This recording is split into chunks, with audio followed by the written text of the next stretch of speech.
السلام عليكم، اهلا بيكم. النهارده هنحضر مع بعض طبق الكبده ده، كبد وقوانص. انسي بقى ريحه وزفاره الكبده خالص. ان شاء الله تشوفي الفيديو وهيعجبك جدا. لو بتتضايقي من ريحه الكبده، الكبد والقوانص بيكون فيها ريحه زفاره، لا جربي الطريقه دي ان شاء الله هتعجبك. طعمها جميل جدا، تحفة بجد. اتمنى تشاهدوا الفيديو للاخر وتجربوها. لو لسه اول مرة بتشوفوا قناتي ما تنسوش سبسكرايب للقناة واللايك للفيديو وشير. هنا معايا كبد وقوانص وغسلاها كويس بالملح والدقيق والليمون، ومعايا طماطمتين مبشورين وبصلاية كبيرة مبشورة، والتوابل بتاعتي ملح، فلفل اسود، كزبرة ناشفة، كمون، السبع بهارات. وهستخدم نص راس تومة او معلقة تومة كبيرة، وفلفل اخضر رومي وسبايسي حراق، فلفل حار حسب ما تحبي بقى. وهستخدم صويا صوص ودبس رمان لو موجودين تمام، مش موجودين خلاص مش شرط يعني في الوصفة، بس انا بحطهم بيدولي طعم كده. و اللهم صل على سيدنا محمد. موجودين عندي بحطهم، مش موجودين خلاص بشيلهم عادي من الوصفة، والوصفة بتكون جميلة. حلة على النار فيها مية بتغلي، وهنزل بالكبد والقوانص بتاعتي. هديها بقى ايه صدمة، يعني بنصمتها، يعني عارفة زي ما بنعمل الفشة والطحال. بنديهم صمتة كده الاول في مية سخنة، وبعد كده يعني حوالي كده نص سلقة، يعني مش سلقة كاملة. هي بتنزل كده 10 دقايق في المية تغلي، وبعد كده بناخدها نصفيها ونغسلها، ونشوف بقى احنا هنعمل ايه. مقلاية بقى وحلة على النار فيها المادة الدهنية بتاعتك، زيت وزبدة او زيت بس. وهنزل بالبصلاية على بقى ما دبل البصل بتاعي. تكون الكبدة بتاعتي اتسلقت. مش اتسلقت، احنا مش هنسلقها سلق كامل، احنا بنصمتها بس كده، بننزلها في المية حوالي 10 دقايق، وبعد كده بناخدها بقى نصفيها زي ما انتوا شايفين كده. شايفين الريم والحاجات دي بتكون زفارة الكبدة. خدتها بقى صفيتها وغسلتها بالشكل ده تمام. ناخدها بقى نقطعها كده.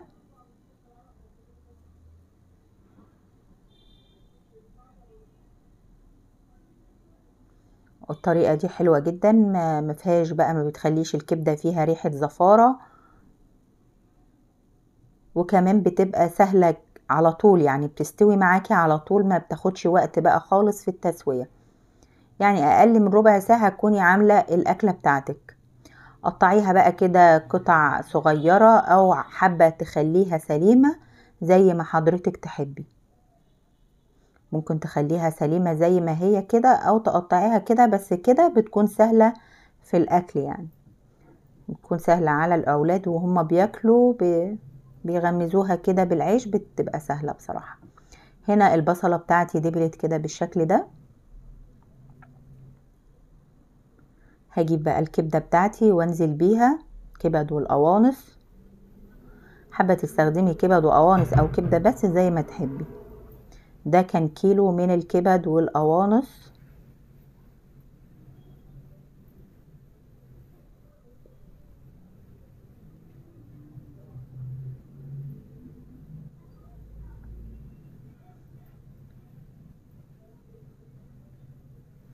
طبق بقى كده بيتعمل في السريع وسهل وبسيط وما بياخدش وقت، وحاجة كمان طعمها جميل.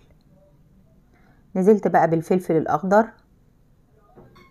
مقطعاه كده بالشكل ده،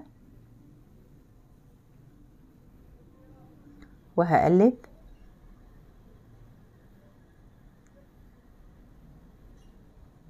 لقيت الزيت قليل شوية فحطيت شوية من الزيت تمام. وهنا بقى انا بعمل اللهم صل على سيدنا محمد الطماطمايه المبشوره، طماطمايه كبيره مبشوره او طماطمتين.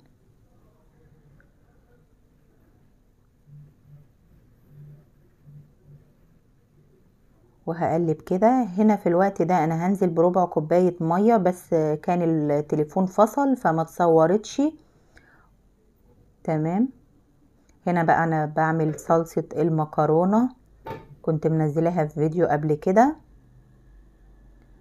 تمام. حطيت لها هنا بقى، انا حطيت لها ربع كوباية من المية وغطيت عليها وسبتها لحد ما اتشربت بقى كده بالشكل ده.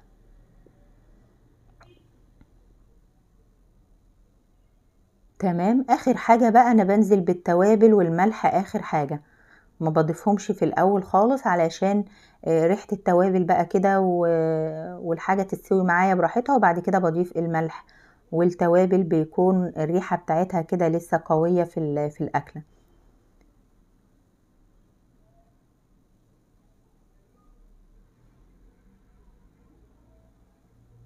المكرونة انا بعملها بالصلصة بس، يعني بحط معلقة، مش بحط لها بصل.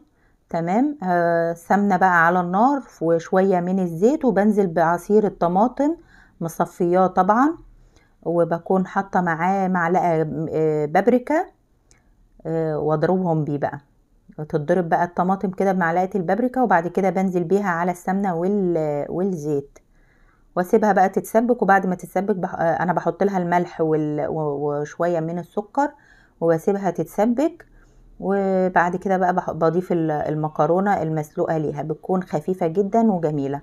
هنا بقى انا حطيت معلقة من الصويا صوص ومعلقة من الدبس الرمان، زي ما قلتلك اختياري، حابة تضيفيه تمام، عندك موجود ضيفيه، ما عندكيش خلاص. ما تكلفيش نفسك، هو بس بيديني لون كده للكبدة بتاعتي. تمام. اخر حاجة بقى خالص بروح ضايفة التومة، معلقة من التوم المفروم، وشمي بقى احلى واطعم كبدة ممكن تاكليها، ريحتها بجد بتكون قلبة المطبخ، تحفة. كده خلاص. بعد ما بضيف التوم بعصر عصير ليمونة، هنا نص ليمونة هي اللي انا عصرتها. تمام. وبطفي بقى النار خالص وبقدم الطبق بتاعي. بعد ما بضيف التومة تقليبة واحدة بس مع عصرة الليمونة، وبنطفي النار عشان بقى ريحة التومة كده يبقى مفحفحة كده في الكبدة.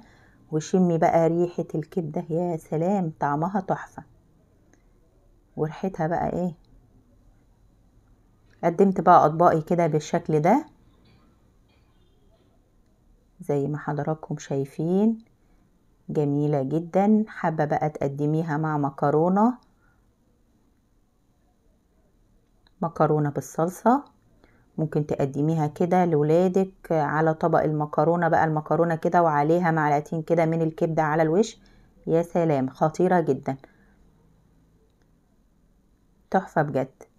او تغمزيها بقى كده بالعيش البلدي بتاعنا بقى، او العيش السخن كده بالشكل ده، جميلة. اتمنى الفيديو يكون عجبكم وجربوا الوصفة، والسلام عليكم ورحمة الله. متنسوش اللايك. باي باي.